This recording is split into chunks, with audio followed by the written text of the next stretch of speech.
Class पंचांग की complete हो गई। अब हम टाइमिंग पे चलेंगे कि कोई हमारे पास क्वेश्चंस आते हैं कि शादी कब होगी, संतान कब होगी। देखो, हर चीज बेसिक से शुरू होती है। ठीक है। और बेसिक में आप सब कुछ नहीं डाल सकते। ठीक है। लेकिन टाइमिंग का जो परफेक्ट जो तरीका है श्री के एल राव सर का है। मैंने सिर्फ उसमें एक बीसीपी ऐड किया है थोड़ा सा और इजी करने के लिए। श्री के एल राव सर की मैंने बुक पिछली बार बताई थी, ग्रह एंड संतान। अगर किसी को भी टाइमिंग में अपनी परफेक्शन लेनी है तो उस बुक को बार बार पढ़ो। उन्होंने संतान का टाइमिंग बताया, उससे आप शादी भी निकाल, मतलब तरीका तो वही रहेगा ना। दशा गोचर को मिक्स करना सिखाया उसमें उन्होंने। मैंने इसमें भृगु चक्रपति बीसीपी भी ऐड करी है थोड़ा सा और उसको इजी करने के लिए। ठीक है। आप कितनी बुक्स पढ़ लो, टाइमिंग की कितनी ही बुक्स पढ़ लो, एंड में आके वो दशा गोचर पर ही आएंगे। और दशा हम यहाँ पर करेंगे विंशोत्तरी महादशा। ठीक है। बहुत सारी दशाएं हैं, काल चक्र दशा है या योगनी है या जैमनी करो तो चर है। ठीक है। आप समय के साथ आपको पहले बेसिक तरीका तो निकालना आना चाहिए ना। ये सब रिसर्च के पॉइंट ऑफ व्यू है कि आप बाद में जेमिनी पढ़ते हो तो आप कुछ और यूज करो। अब मैंने बोला अस्त वक्री कोई भी गलत नहीं है, मैंने ये हमेशा बोला है। लेकिन जब तक आपकी अपनी कोई पकड़ नहीं बन जाए उसमें मत जंप करो, क्योंकि आप फिर उधर ही उधर घूमोगे, उधर उधर घूमते रहोगे। ठीक है। गलत कुछ भी नहीं है, ऋषियों ने लिखा है वो। लेकिन डिपेंड इतना करता है इंपॉर्टेंस कितनी देनी है बस। ठीक है। और अपना खुद का एक रिसर्च का पॉइंट बनाने के बाद सब चीजें यूज करते हैं। लेकिन पहले आते ही हम लोग कंफ्यूज हो जाते हैं। अब मेरे पास कितने स्टूडेंट आते हैं, 10 साल हो गए मैडम, 15 साल हो गए, 20 साल हो गए एस्ट्रोलॉजी में, बट वो पकड़, वो कॉन्फिडेंस नहीं आ रहा। क्यों? क्योंकि हम सब कुछ यूज कर रहे हैं, सब कुछ यूज कर रहे हैं, है ना। तो आज भृगु चक्रपति, मैंने आज एक वीडियो भेजा था ग्रुप में, आप सबने देखा होगा कि अपने हिसाब से देखिए। हरीश जी ने वहां अपना एक वो भी भेजा। लेकिन मेरा ये कहना है कि अपने हिसाब से अपने नोट्स बनाओ। आप कैसे कैलकुलेशन करोगे, आप अपने माइंड को कैसे कैलकुलेट करोगे कि मेरे को ऐसे फटाफट फटाफट कैलकुलेशन करनी है। ठीक है। आपको मैंने दोनों तरीके बताए। जो फर्स्ट 12 ऐड करने वाला है, मैं वो तरीका करती हूँ। 12 12 ऐड करती हूँ और फिर वो लगन एक्टिवेट हो जाता है, मेरा तरीका वो है। और दूसरा जो विनायक सर का है, मेरे को विनायक सर ने बीसीपी सिखाई है। ठीक है। मैंने आपको दोनों तरीके दे दिए कि आपको कौन सा इजी लगता है। ठीक है। तो आज उसकी हम प्रैक्टिस भी करेंगे भृगु चक्रवर्ती की, कि प्रैक्टिस में भी आपको खुद कैलकुलेट करना कैसे आए। लेकिन सबसे पहले आप भृगु चक्रवर्ती के हिसाब से, मैं पहले बता दूं, हमेशा उसमें रनिंग ईयर लीजिएगा, हमेशा रनिंग। ठीक है। जैसे अपन नहीं बोलते हैं कि इसका तो 12वां कंप्लीट हो गया, 13वां लग गया इसको, ये सिंपल लैंग्वेज में बोलते हैं। 13वां लग गया तो 13वां मतलब रनिंग। 13वां जो लगा है ना, वो रनिंग है। 12 कंप्लीट हो गए, 13वां लग गया, 13वें में कौन सा लगन एक्टिवेट हो जाएगा वापिस, क्योंकि 12 12 कंप्लीट हो गया। 12 घर है, 12 कंप्लीट हो गए। क्यों रनिंग लेते हैं अपन? क्योंकि जीरो से शुरू होता है। द डे हम जन्म हुआ, होते तो 1 साल नहीं हो जाता ना। जिस दिन हमारा जन्म हुआ उससे 1 साल तक तो वही चलेगा, टिल 1। इसलिए वो पहला हाउस एक्टिवेट हो गया। जिस दिन पहला बर्थडे आया हमारा उस दिन सेकंड हाउस एक्टिवेट हो गया। जिस दिन दूसरा बर्थडे आया उस दिन थर्ड हाउस एक्टिवेट हो गया। जिस दिन दिन से वो चेंज हो जाता है। इतना सबको समझ आया? हमेशा ये कंफ्यूजन मत रखिएगा मैडम कौन सा ईयर, भाई रनिंग ईयर, रनिंग जो चल रहा है, कंप्लीट गया। क्यों? क्योंकि 12 घर है, तो 12वें घर में 12वां 12, 12वां साल पड़ेगा, 24 36 48, 60th ईयर आपका 12वें घर में पड़ेगा। उससे आप लोग कैलकुलेट कर सकते हो। शादी के लिए अलग हाउस एक्टिवेट होंगे, वो सब सिखाऊंगी मैं सारा, उसके लिए अलग एक्टिवेट होंगे।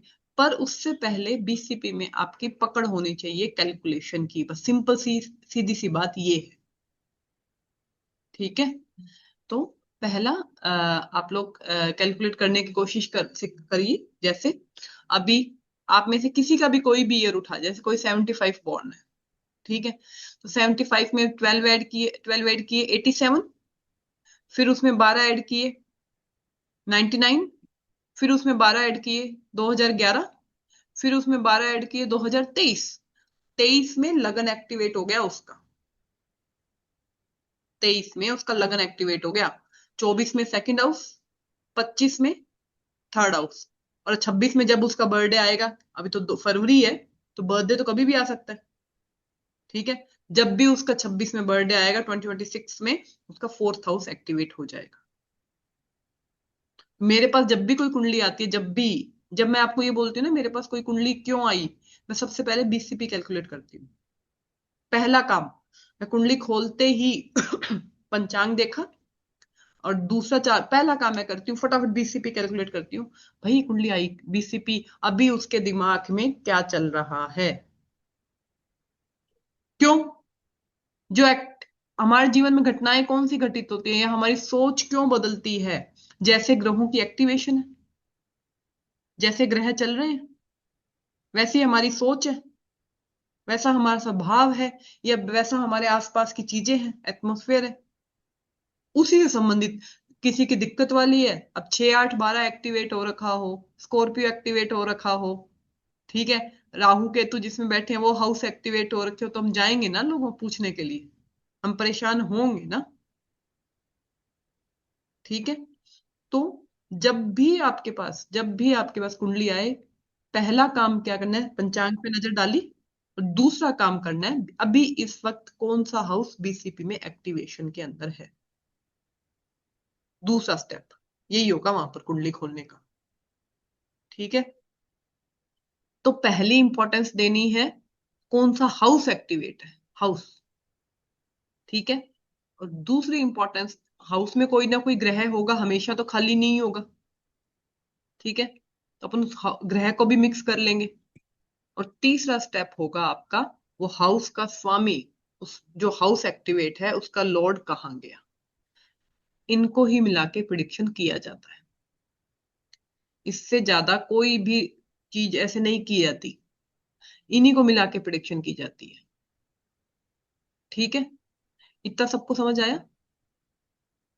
सबसे पहले अब मुझे एक बात बताओ, किसी का भी फिफ्थ हाउस एक्टिवेट हो रहा है, फिफ्थ हाउस एक्टिवेट हुआ, फिफ्थ हाउस एक तो 17th ईयर में होगा, ठीक है, उसमें 12 ऐड कर दो, 29th ईयर में होगा, उसमें 12 ऐड कर दो, ठीक है, 41 में होगा।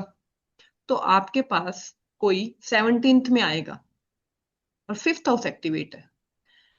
फिफ्थ हाउस में 5 चीजें याद रखने के लिए बोला है मैंने, ठीक है, इंटेलिजेंस, रिलेशनशिप, संतान, एजुकेशन और बुद्धि, ठीक है, ये 5 चीजें। 17 साल में कोई आपके पास आएगा, देश काल पात्र बोला जाता है ना हर बुक के अंदर, तो 17 साल में जब 70th ईयर में आएगा तो अब क्या उठाओगे इन पांचों में से, एजुकेशन। एजुकेशन एंड रिलेशनशिप, दो चीज बच्चे आजकल रिलेशनशिप में भी आते हैं 17th में, दो ही चीज उठाओगे, आप संतान तो नहीं उठाओगे ना, नहीं उठा सकते ना संतान तो। और पांचवा भाव फेम पोजीशन भी है, क्योंकि सूर्य का घर बनता है कालपुरुष में। अब यही कुंडली मतलब सेम फिफ्थ हाउस एक्टिवेशन में है और 29th ईयर रनिंग है, तब क्या बोलोगे आप, चाइल्ड बर्थ। क्यों, संतान। चाइल्ड, सीधा सा दिमाग में आएगा चाइल्ड बर्थ, पहली चीज ही आएगी यार, 29 साल में तो कोई बच्चे का ही पूछने आएगा, तो वो चीज हमारे हो गई दिमाग में क्लियर। अब यही चार्ट आपके पास 41 या उसके 12 साल ऐड कर दो 53 में आता है, उसके 12 साल 41 एंड 53, तो पोजीशन से संबंधित कुछ होगा ना, पोजीशन, समाज या मंत्र, कोई मंत्र सिद्धि या पोजीशन, दो ही चीज होगी। या अपनी संतान की प्रॉब्लम के लिए नहीं आएगा, ये बात अपनी संतान के लिए अपने संतान का चार्ट लेकर आएगा वो, ये बात कॉमन, अपना इंटेलिजेंस अपने पास रखना। लोग बोल देते हैं, जब मैं यूट्यूब पे पूछती हूँ पंचम भाव एक्टिवेट है, फिफ्थ मैम संतान की एजुकेशन, भाई संतान की एजुकेशन 53 वाले का खुद का चार्ट है, तो उसके बच्चे का चार्ट नहीं होगा, वो अपना चार्ट काहे दिखाएगा, ये बहुत बड़ा पॉइंट है। मैडम संतान की शादी का पूछने आएगा, संतान की शादी पूछने संतान का चार्ट लेकर आएगा, अपना चार्ट क्यों लेकर आएगा भाई, इसको बोलते हैं ज्योतिष का खुद का प्रेजेंस ऑफ माइंड। कि वो वहां पर कितना यूज कर रहा है उसको। ये बात हमेशा ध्यान रखना, हमेशा। ठीक है, सिंपल है, ये बहुत सिंपल है, डिफिकल्ट नहीं है। लेकिन हमको अपना इसको कैसे एक्टिव रखना है। अब मुझे एक बात बताओ, टेंथ हाउस कभी भी एक्टिवेट हो, tenth house maximum time, tenth house कब कब एक्टिवेट होगा, 22 ईयर में होगा। छोटे में तो वो 10 में ही हो जाएगा, 10 में तो अपन क्या ही कोई आएगा टेंथ में तो। फिर वो 22 में होगा, फिर वो 34 में होगा, ठीक है, फिर वो 46 में होगा। करियर ही है ना, घूम फिर के करियर ही है वो तो अपने लिए। 22वां साल भी कई बच्चे जस्ट ग्रेजुएशन के बाद लग जाते हैं, है कुंडलियां मेरे पास 22वें में लग गए, कई 34। तो टेंथ हाउस में, टेंथ हाउस आया आपके पास, कोई कुंडली आया और वो बोला कि मैडम टेंथ हाउस एक्टिवेशन में अपने को दिख गया, बीसीपी टेंथ हाउस एक्टिवेशन, तो अपन क्या बोलेंगे, क्वेश्चन किसका है, करियर का। क्वेश्चन किसका होगा, चाहे 22वें में आए, चाहे 34वें में आए, चाहे वो 36वें में, सो 46 में आए, वही होगा ना, हमेशा ही वो होगा टेंथ हाउस। बहुत रेयर चांस है, बहुत 1% चांस है कि टेंथ का लोड कहीं कहीं चला जाए, ऐसा भी विदेश में चला गया, विदेश से संबंधित काम करना है, या अष्टम में चला गया तो घाटा लग गया, छठे में चला गया तो घाटा लग गया, something related to that. But first point तो ये है ना, करियर, कभी भी आए वो अपने पास, तो अपन क्या उठाएंगे, टेंथ हाउस एक्टिवेशन, करियर। तो हमेशा पहले भाव, इंपॉर्टेंस किसको देनी है, भाव को, जो भाव है, फिर जो ग्रह बैठे हैं एंड भावेश को, पहली इंपॉर्टेंस, क्योंकि भाव स्थिर हैं, भाव कभी चेंज नहीं होते। भाव पांचवा पांचवा ही है सब आपके लिए मेरे लिए, टेंथ हाउस ही है आपके लिए और मेरे लिए, चेंज नहीं होता वो कभी भी। हाँ, राशि चेंज हो जाती है उसके अंदर, हाउस तो चेंज नहीं होता ना आपके लिए और मेरे लिए, हाउस तो वही रहता है हमेशा। तो हमेशा पहली इंपॉर्टेंस किसको देनी, हाउस को। और हाउस की 5 चीजें यहाँ पे फिट होनी चाहिए, ऐसे एक सेकंड में आपके दिमाग में आनी चाहिए। तो ये होता है कि कोई कुंडली हमारे पास क्यों आई है। जो पहले वाले पंडित कहते हैं अरे 11 बजे, 11 बज के 11 मिनट पे आई है, ये लगन एक्टिवेट है इसलिए वो आपके पास आया है, वो सब भ्रम फैला रखा है, सच्ची बात बतानी नहीं है। ठीक है, क्यों हम लगन वो भी एक तरीका है, वो कोई गलत तरीका नहीं है, लेकिन उसका एक्चुअल सोर्स नहीं बताया उन्होंने कि 11th एक्टिवेट है तो जेन से आएगा। कुंभ राशि अगर लगन में आ रही है, प्रश्न, प्रश्न निकालते थे वो पहले वाले पंडित जी थे, वो प्रश्न निकालते थे। 11th किसकी है, गेन की, पैसे की। 10 नंबर राशि किसकी है, करियर की। 5 नंबर किसकी है, संतान की। वो वैसे बताते थे, लेकिन उन्होंने कभी भी उसको खुल के नहीं बताया। तो इसको इस तरह से भी, अब मुझे भाई बताओ, आपका जो हाउस एक्टिवेट होगा, दिमाग में बातें वही चल रही होंगी, ये बात कंफर्म, कंफर्म, 100%। इसमें बस हमने को ऐड क्या करना है, देश काल पात्र। ठीक है, देश, क्योंकि कैसा देश होगा उस हिसाब से हम बात करेंगे। ठीक है, समय के हिसाब से, अब पुराना, अब जैसे मैं पंचांग दोष सिखाती हूँ आपको, सेम पंचांग दोष आ जाए, मून मून आ जाए, तिथि और वार का स्वामी सेम हो जाए, लेकिन उनकी एज है 65, उनकी एज है 65, उस टाइम में डिवोर्स का चांस थे क्या। लोग पूछते हैं मैडम इनके तो दिक्कत आई नहीं, अरे इनके कहाँ से आएगी, एडजस्टमेंट इतनी बढ़िया थी, काहे की दिक्कत आएगी, सेटिंग तो, आज के बच्चों में वो दिक्कत आएगी ना। मेरे पास ऐसे क्वेश्चन आए हैं कि मैडम आपने पंचांग दोष सिखाया, 1956 बॉर्न है, कोई दिक्कत नहीं आई मैडम। देश काल पात्र तो चेंज हो गया है ना, आज कोई इतना एडजस्टमेंट कर सकता है कि उस टाइम वालों जैसा, तो फिर वो चीजें हमको समझनी पड़ेगी ना। ठीक है, तो ये पहला बेसिक थे, टाइमिंग के समय सबसे, ये कंसल्टेशन के तरीके बता रही हूँ, अब स्टार्ट हो गए कंसल्टेशन कैसे करना है आपको। ये सारे कंसल्टेशन के तरीके हैं, कैसे बात करना है, कैसे बोलना है, नेगेटिव नहीं बोलना है या सीधा खराब नहीं बोलना है। ठीक है, आपको अपना प्रेजेंस ऑफ माइंड बहुत स्ट्रांगली रखना पड़ता है। धीरे धीरे आप इतनी कुंडलियां देख चुके होते हो, आपको पता होता है हाउस एक्टिवेशन कौन सा है, वो क्यों आया है, वो हमारे दिमाग में सेट हो चुका होता है इतना। ठीक है, तो अब मुझे एक बात बताइए, किसी का भी 12th हाउस एक्टिवेशन में चलेगा 12वें साल में, अब बात छोटे बच्चे 24th ईयर में, 36 ईयर में या 48 ईयर में, ठीक है। तो 12 ईयर में जब वो एक्टिवेशन होगा तो छोटा है, 24 में तो बाहर पढ़ने जाने जा सकता है ना, विदेश का क्वेश्चन हो सकता है ना, सिंपल सी बात है, क्यों नहीं हो सकता। 36 में बाहर काम करना चाह रहा होगा, विदेश का क्वेश्चन आएगा ना 12वां जब एक्टिवेट होगा। नहीं तो अगर वो 12वें का स्वामी, उसी 12वें का स्वामी छठे में चला जाए, बीमारी आ सकती, हॉस्पिटल बीमारी का कॉम्बिनेशन बनता है ना। उसी 12वें का स्वामी चौथे में आ गया तो विदेश बन गया, घर छोड़ के, चौथे और 12वें का कॉम्बिनेशन बना ना, ठीक है। उसी 12वें का स्वामी 24वें साल 9th हाउस में आ जाए, higher education, 9th house and 12th house, higher education.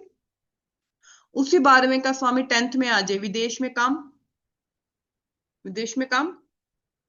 इस तरह से हम इनको कनेक्ट कर सकते हैं ना अपने दिमाग के हिसाब से। अब 12वां सेकंड कनेक्ट हो जाए, 12वें का स्वामी जाके सेकंड में बैठ जाए, सेकंड का स्वामी 12वें में बैठ जाए, फैमिली से दूर और खर्चा हो सकता है। दूसरा क्या है, पैसा, खर्चा भी तो हो सकता है, 12वां व्यय है, हानि है। तो हमको अपना प्रेजेंस ऑफ माइंड को बिल्ड करना है। कोई भी अपनी पत्नी का, अपने रिलेटिव का क्वेश्चन पूछने नहीं आएगा, वो उनकी कुंडली ही लेकर आएगा। हाँ, अपनी शादी का पूछ सकता है, लेकिन ये नहीं पूछने आएगा कि मेरी वाइफ की नौकरी लगेगी क्या, वो वाइफ की कुंडली लेकर आएगा। मेरे बच्चे की नौकरी लगेगी या बच्चे की कुंडली लेकर आएगा। तो ये हमको ध्यान रखना है, ऐसे ऐसे, मतलब अपना परफेक्शन दिखाना है कि हम इसको कैसे पकड़ते हैं। ये बीसीपी सबको समझ आया कि कोई जातक हमारे पास क्यों आता है, जातक को कैसे पकड़ना है, कि उसके दिमाग में क्या चल रहा है। मैं सही बता रही हूँ, जब मैं प्रिडिक्शन में, कंसल्टेशन में चीज बोलती हूँ ना, मेरे सीनियर है ना, वो सब क्वेश्चन लिखवाते हैं पहले कि क्या क्वेश्चन है और आपको क्या चाहिए हमसे, ठीक है, मेरे जितने भी सीनियर हैं। लेकिन मैंने ये चीज बोल रखी है कि किसी किसी से कोई बात नहीं करनी, कुछ नहीं बताना, मेरे को कुछ नहीं बताना। और मैं सीधा सीधी जाके कुंडली खोलती हूँ, भले ही उन्होंने मेरे को कुछ भी बता रखा हो, मैं नहीं देखती, मुझे पता ही नहीं होता। सीधा मैं जाके पूछती हूँ, आप इसलिए मेरे पास आए हो। तो उसमें क्या होता है, पहली चीज तो आप समय के साथ एक्यूरेट होते हो तो आपकी कॉन्फिडेंस बढ़ता है। और दूसरा चीज यहाँ पर होता है कि आप जब कॉन्फिडेंस इतना स्ट्रांग हो जाता है ना, तो बाकी प्रिडिक्शन भी टू द पॉइंट जाने लग जाती है, वो माइंड सेटअप ऐसा बन जाता है। जब वो आपको ये बता दे कि मेरा ये पेपर क्लियर होगा, ये आप देख के बता दो और उसका उपाय कर दे दो, क्या करना है 6th हाउस देखना, ये कोई ये थोड़ी है यार। फिर तो हम कोई भी बता देगा, आप में से कोई भी बता देगा, 6th हाउस कौन सी वजह से दिक्कत आ रही है, अशुभ ग्रहों की दशा है तो हो जाएगा, अशुभ ग्रहों की दशा है तो नहीं होगा, ये तो है। लेकिन हम जब परफेक्शन लेके आते हैं ना, कि कोई जातक हमारे पास क्यों आया है, तो अब जो होमवर्क आएंगे अब वो ये आएंगे, एक तो आएगा टाइमिंग का, ये शादी कब हुआ, और एक आएगा ये कुंडली मेरे पास इस हफ्ते क्यों आई। आपको जज करना एक लाइन के अंदर, 2-3 लाइन नहीं चाहिए मुझे वहां पर, एक लाइन के अंदर, जो हाउस बीसीपी से जो हाउस एक्टिविटी है, इसी में मैं दशा ऐड करना भी सिखाऊंगी, इसी में मैं गोचर ऐड करना भी सिखाऊंगी, लेकिन अभी सिर्फ बीसीपी पे फोकस करो, उसको कैलकुलेशन करना सीखो, उसको कैलकुलेट कैसे करना है हमको, ठीक है। तो प्रैक्टिस करते, देन हम लोग, तो ये तो आप सबने बना लिया होगा, वो जो मैंने बना के भेजा था, वो बना के रखा होगा अपने पास, ठीक है। मैं 1 मिनट में आपको बस 1 सेकंड होल्ड रख रही हूँ, फिर देती हूँ आपको चार्ट।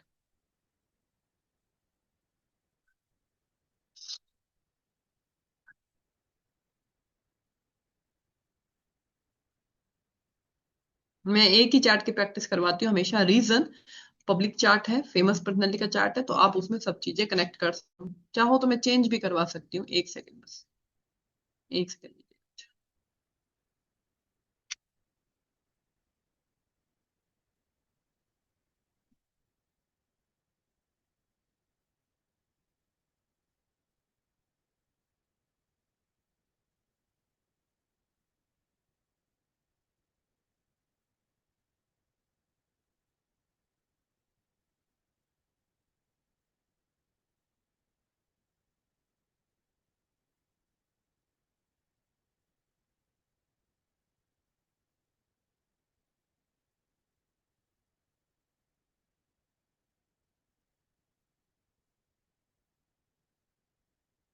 डेट ऑफ बर्थ लिखिए 19 नवंबर 1917।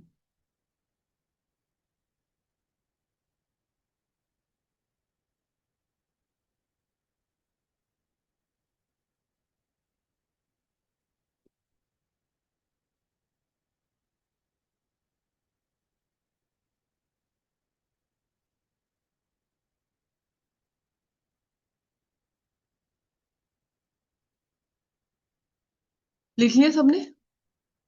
ठीक है, ये मैंने पहले प्रैक्टिस करवा रखा पर इस बैच के लिए न्यू है। लिख लीजिए और इसको कैलकुलेट करिए 26 मार्च 1942 तक। 26 मार्च 1942 तक कैलकुलेट करिए कौन सा हाउस एक्टिवेशन में आया।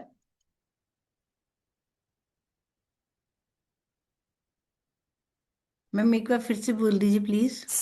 हाँ जी, एक मिनट ना, मैं भी बोल देती हूँ आपको। पहले जो आपको डेट ऑफ बर्थ जो लिखना है वो है नवंबर 1917, 1917। ठीक है, और आपको जो कैलकुलेट करके चलना है वो चलना है 26 मार्च 1942 तक, टिल 26 मार्च 1942।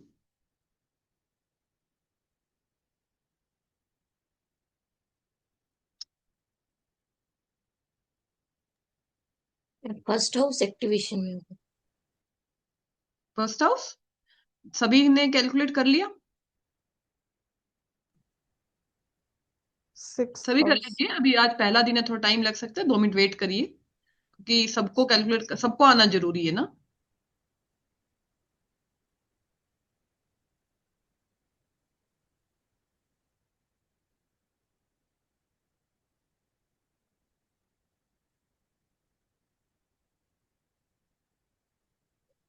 फर्स्ट हाउस आ रहा है।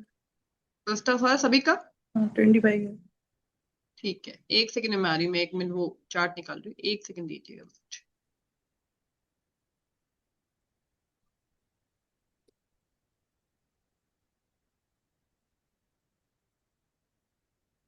और मैं क्या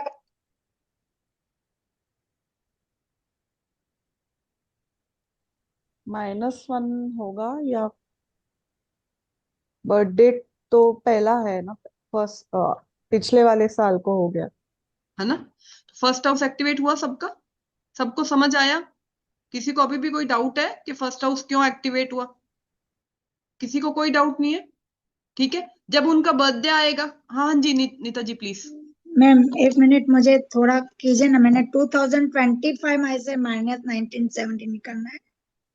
2025 क्यों? अपन तो 1940 कौन सा डेट दिया, 1 मिनट, डेट क्या दिया मैंने? 1917 1917, तो 1942 में से 1942 में से 26 माइनस करिए मार्च 1917। 26 मार्च एक 1942। 1942 में से माइनस करिए 1917। हाँ, लेकिन बर्थडे तो नवंबर में है ना, तो -1 नहीं होगा क्या? मैम एक मिनट बता, 1942 -1917 ना, हाँ, क्या आया? तो 25। 25 में कौन सा हाउस एक्टिवेट होता है? एक मिनट, हाँ फर्स्ट हाउस। ठीक है, यस। अब जब उनका बर्थडे आएगा नवंबर में अर्चना जी, तब सेकंड हाउस एक्टिवेट हो जाएगा। जब नवंबर में बर्थडे आएगा ना, तब सेकंड हाँ। हाउस एक्टिवेट हो जाएगा। अच्छा। 1942 में ही, 42 में ही, लेकिन बर्थडे पे, टिल बर्थडे। अभी तो मार्च की बात चल रही है, हाँ।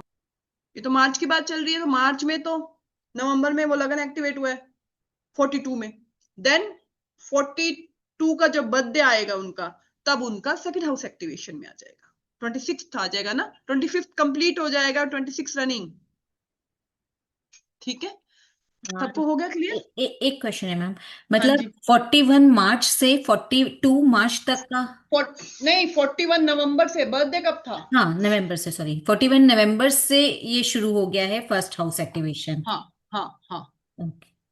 ठीक है, चलिए, तो सबको क्लियर। अब कैंसर लगन का चार्ट बनाइए, कर्क लगन का चार्ट बनाइए अपने कुंडली के अंदर, क्योंकि ये प्रैक्टिस जब तक नहीं होता ना, बीसीपी थोड़ा सा कंफ्यूजन वाला है, तो जब तक आप प्रैक्टिस नहीं करोगे ना, तब तक ये अपने कॉन्सेप्ट क्लियर नहीं होंगे आप लोगों के। फिर मेरे से पूछते रहोगे मैडम ये हाउस एक्टिवेशन। ठीक है, करिए। कैंसर लगन का चार्ट बनाया, कर्क लगन का चार्ट। लगन में शनि और सप्तम में चंद्रमा। लगन में शनि और सप्तम में चंद्रमा। अब लगन एक्टिवेशन है, 25th ईयर में लगन एक्टिवेशन है। लगन का स्वामी कहां गया? सप्तम में। और सप्तम का स्वामी क्या गया? लगन में। इवेंट क्या होगा 25वें साल में? शादी हो सकती शादी। शादी। शादी। क्लियर?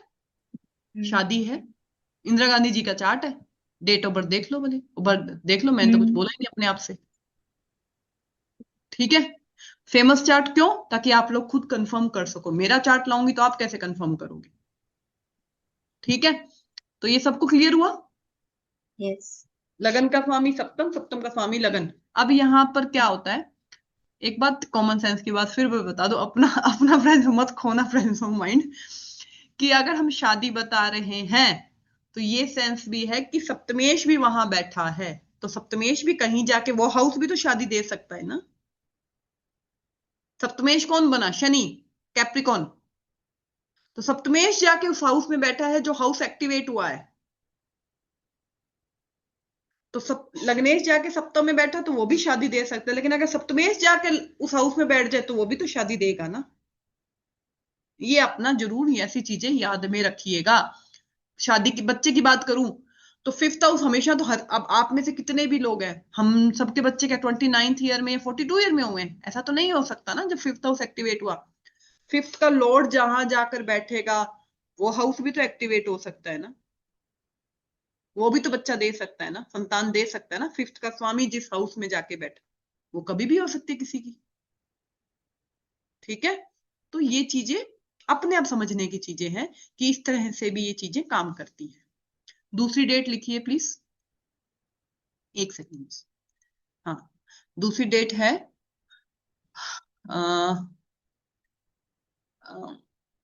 एक सेकंड। आज के मेरे एक्चुअली ये वाली वो 20th अगस्त 1944, 20th अगस्त 1944 कैलकुलेट करिए कि कौन सा हाउस एक्टिवेट था। सेम उसी बर्थ के लिए इंदिरा गांधी जी का ही चल रहा है सारा ये। मैं चार्ट क्यों नहीं दिखा रही हूं, आप लोग मेंटली कैलकुलेट करें। चार्ट दिखाने से थोड़ा इजी हो जाएगा। नहीं, आप लोग यहाँ कैलकुलेट करिए उसको। हाँ नैना जी आप ठीक हो, बाकी सबको करने दीजिए प्लीज। आप ठीक हो? 44 में कौन सा हाउस एक्टिवेट है? मेरे को थर्ड फिंगर हाउस। दिखा लीजिए, अनम्यूट मेरे को दिख जाता है कौन सही थर्ड है। हाउस। Third house. हाँ, नीता जी को करने दीजिए, थोड़ा सा उनको 1 मिनट लग रहा है।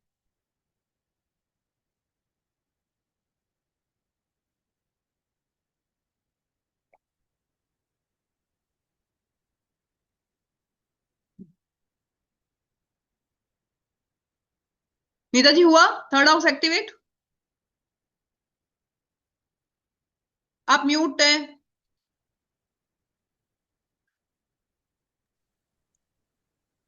हाँ मैम जी, कैसे करूँ इसको? 2025 माइनस 1944।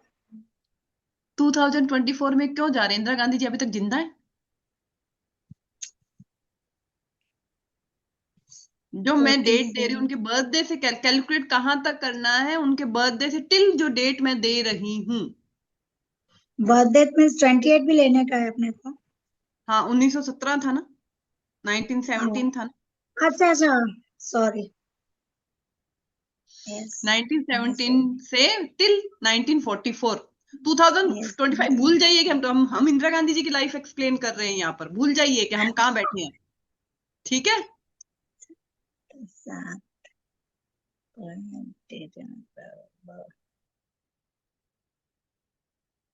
Third house. ठीक है, अब थर्ड हाउस में कैंसर लगन के लिए क्या राशि आती है? 6 वर्गो। नंबर, वर्गो। ठीक है, वर्गो का मरकरी जाकर बैठा है 5th हाउस में। वर्गो का मरकरी जाके लिख लो, साथ में चार्ट में लिखते जाओ ये कॉम्बिनेशन जो मैं बता रही हूँ। मैं अभी बहुत कुछ पूछने वाली हूँ आने वाले समय में, अभी इसी लेक्चर में लिखते जाओ। दो ग्रह तो पहले लिखवा दिए थे, सैटर्न एंड मून। तीसरा ग्रह मैंने अभी लिखवाया है, मरकरी। मरकरी बैठा है 5 नंबर में, कौन सी राशि आएगी? स्कॉर्पियो, 8 नंबर राशि। मरकरी में बैठा है सूर्य एंड सॉरी पंचम भाव में बैठा है सूर्य एंड मरकरी। 4 ग्रह लिखवा दिए मैंने, सूर्य और मरकरी। ठीक है, तो क्या इवेंट हो सकता है? तीसरे का स्वामी 5वें में गया, तीसरा एक्टिवेशन में है, क्या Child इवेंट birth. होगा? Child birth. Jyoti ji, child birth, हाँ 27 ईयर्स में यही सोच सकते हैं। है ना? यही सोच सकते आजकल हैं शायद ना सोचे मैम। मन, लेकिन हाँ बट अपने पास आ सकते हैं। तो third house activation, third house का स्वामी 5th हाउस में गया, तो संतान। राजीव गांधी जी की बर्थ डेट है ये, जो मैंने आपको दिया है, देख लीजिए, 20 अगस्त 1944, ये राजीव गांधी जी की बर्थ डेट है। अब स्कॉर्पियो राशि काहे की है? वृश्चिक राशि, सडन, अचानक, कोई छुपी हुई चीज। तो जब आप मुझे बताओ, हम नहीं कहते शादी होती है तो शुक्र एक्टिवेट हो जाता है, शादी होती है तो सप्तम भाव एक्टिव, हम बोलते हैं ना ये चीजें, बोलते हैं हम सिंपल सी। तो बच्चा हो गया तो पंचम एक्टिवेट होगा ना इनका। तो पंचम में स्कॉर्पियो राशि है तो कोई अचानक घटना घटित हुई होगी, सडन। एक ही इवेंट थोड़ी होता है, इवेंट बहुत सारे होते हैं, कुछ दिखते हैं कुछ नहीं दिखते हैं, डिपेंड्स ऑन। तो पंचम में स्कॉर्पियो राशि में सूर्य और बुध बैठा है। गूगल कर लीजिए भले, उस टाइम जवाहरलाल नेहरू जी जेल गए थे। सूर्य किसका कारक है? फादर का। अचानक घटना किसके साथ घटित हुई? फादर के साथ, उसी वक्त, मतलब उस 1 साल के अंदर जब तक वो एक्टिवेशन में था। संतान हुआ, पंचम भाव एक्टिवेशन में आया, ठीक है, और ये हुआ। तो छोटे छोटे इवेंट देखो, इवेंट 1000 निकाल सकते हो। पंचम फादर का, 9th हाउस फादर का है, तो फादर का 9th का 9th दादाजी का भी हाउस है, तो दादाजी के साथ कुछ हुआ होगा। आप समझे?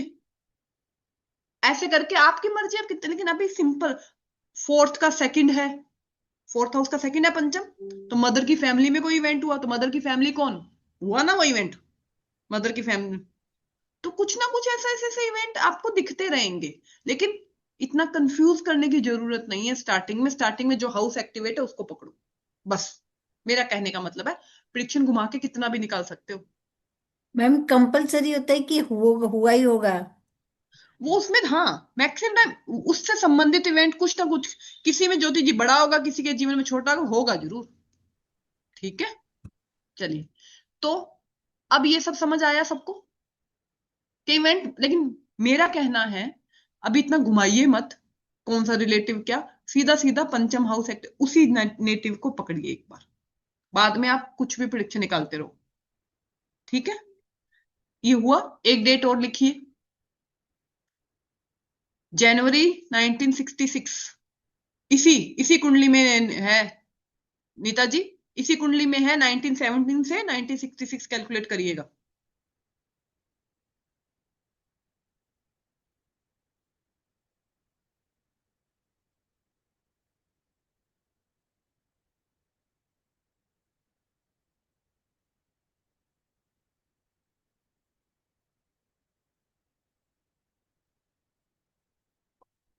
क्या प्रियेश जी, आप ठीक हो?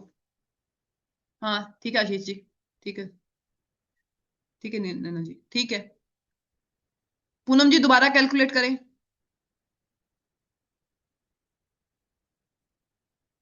दोबारा कैलकुलेट करें पूनम जी। हाँ ज्योति जी ठीक है आप, हाँ पूनम जी अब ठीक है, ठीक है। नीता जी फिर कंफ्यूज है, नीता जी बताओ।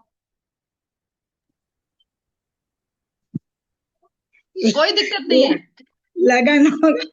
हाँ लगन, ठीक है, चलो बढ़िया है। चलो तीन तीन बारी में नीता जी ठीक है अब इस बार, ठीक है। चलिए, तो first house activation, first house में अब एज कौन सा हो गया? 49, 49th ईयर में, ठीक है।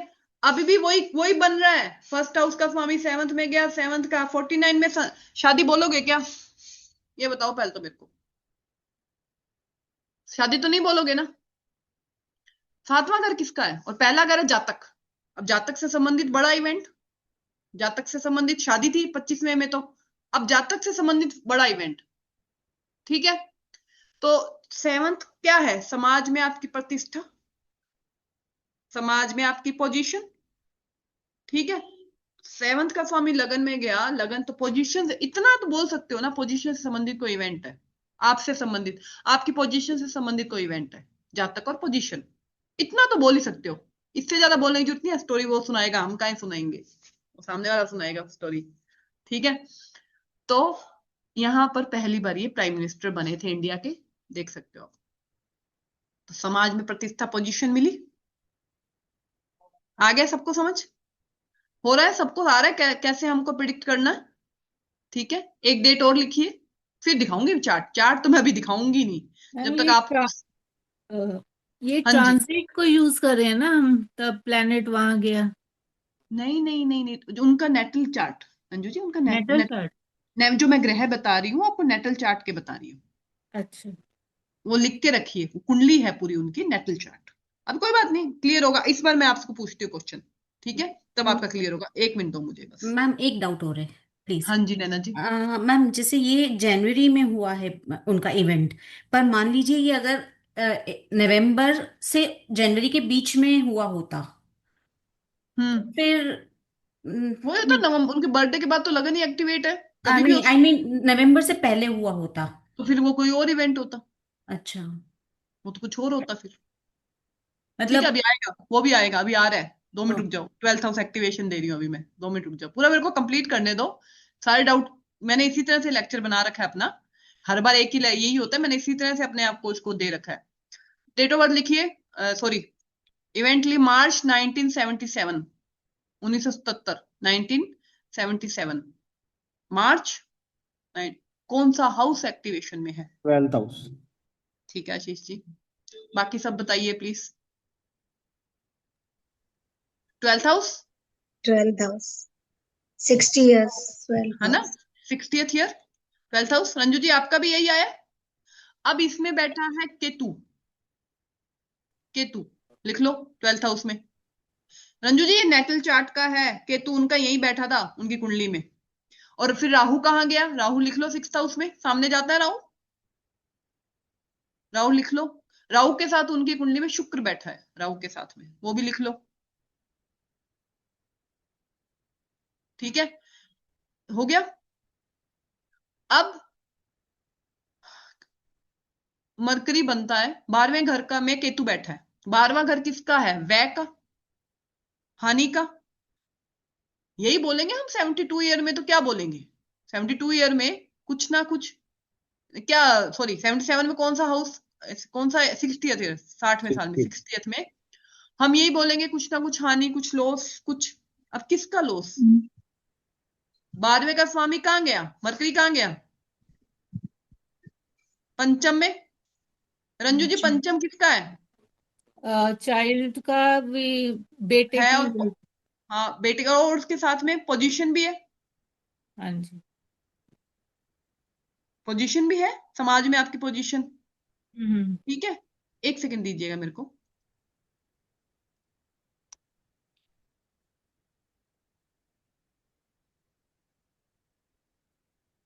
ठीक है, तो 77 में ये प्राइम मिनिस्टर की पोजीशन से हटे थे, वो हारे थे ना वो एकदम से, वो सारा वो आपात इमरजेंसी लगी थी और उसके बाद वो सब कुछ हुआ था, ये उसका है।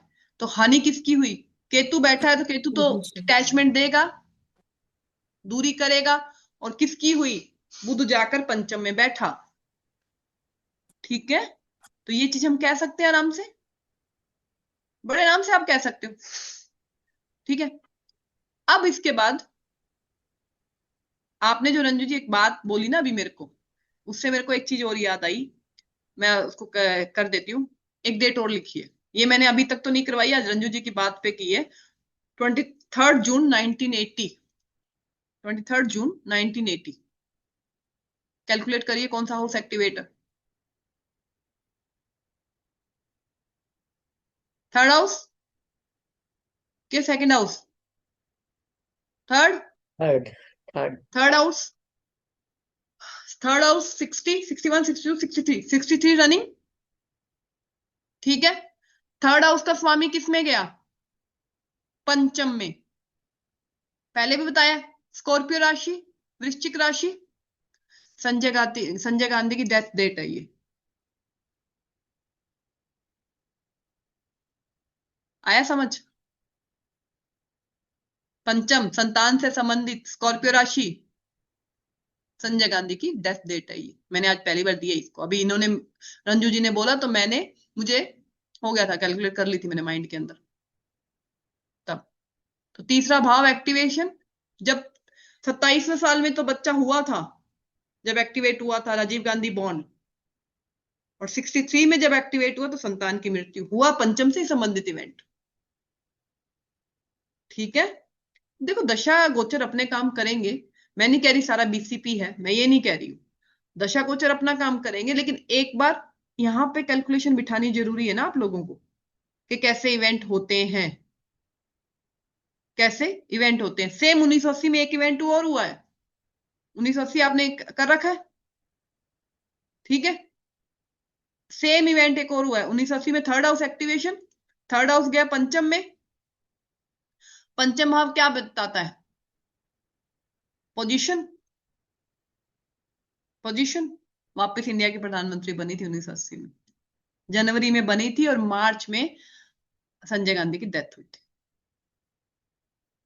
तो जब पहली बार पंचम एक्टिवेट हुआ तो फादर जेल गए थे क्योंकि सूर्य वहां बैठा है।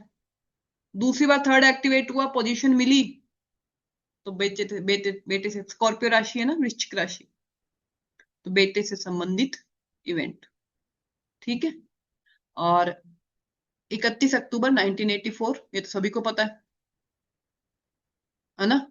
कौन सा हाउस एक्टिवेशन है देख लीजिए, 31 अक्टूबर 1984।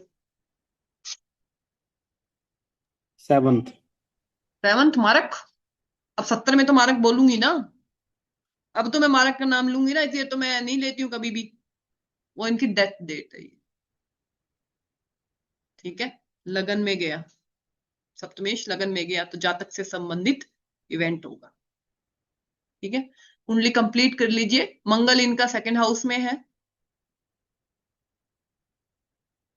मंगल इनका सेकंड हाउस में है, और गुरु इनका 11th हाउस में है। दो ही ग्रह रह गए थे, बाकी तो सारे लिखवाई दिए थे मैंने। गुरु इनका 11th हाउस में है, और मंगल इनका सेकंड हाउस में है। कोलवकरण है, कोलवकरण के लिए मैंने क्या बोला है? पोजीशन के लिए भूख बोलती हूँ ना मैं, महत्व का, अपनी आर्मी कमांडर, आर्मी कमांडर है, पोजीशन के लिए भूख। करियर, 10th का मेष राशि आती है 10th हाउस में, 10th का स्वामी सेकंड में गया, फैमिली काम, फैमिली का कोई काम बोल सकते हो कि फैमिली का कोई काम करते होंगे आप। मैंने क्या बोला? भाव को उठाना है, जहां भावेश गया, दशमेश जहां गया है, उस भाव को उठाओ। तो भावेश कहां गया? सेकंड हाउस, तो खाने का काम करेंगे, फाइनेंस का काम करेंगे, फैमिली का काम करेंगे, या कोई वाणी का काम करेंगे, बोलने का, यही होगा। बैंक में जा सकते हैं, फैमिली का काम। ठीक है, तिथि का स्वामी, मैं कुंडली नहीं दिखा रही हूं इसलिए, जानबूझ के, मेरे पास कुंडली है, यहां कैलकुलेट करिए।